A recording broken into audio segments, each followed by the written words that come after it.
Життя мови залежить від народу, який несе її у своїй душі, у своїх звичаях, традиціях, у своїх піснях і у своїй культурі.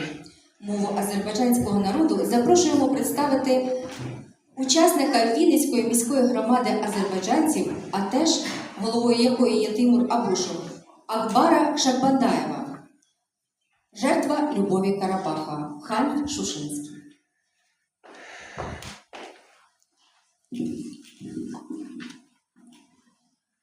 В першу чергу хочу всіх привітати.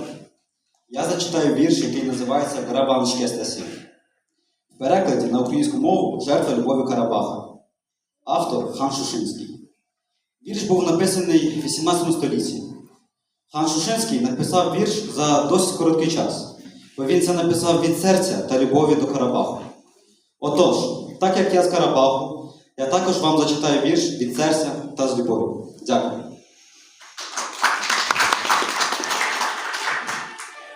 Menaşigen Karabağ, Şeki, Şirvan, Karabağ.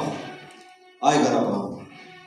Alem cennete dönse, yaddan çıkmaz Karabağ. Ölürem Karabağ.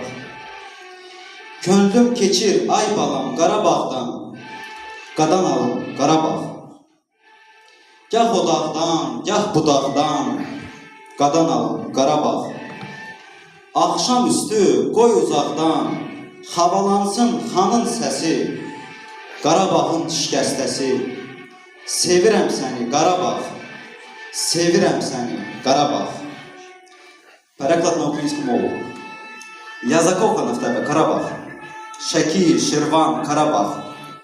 Якщо світ перетвориться на рай, незабутній Карабах, я вмираю, Карабах. Моє серце з Карабахом, моїм дорогим Карабахом. Іноді з тієї гори, іноді з цієї гори, дорогоцінний Карабах.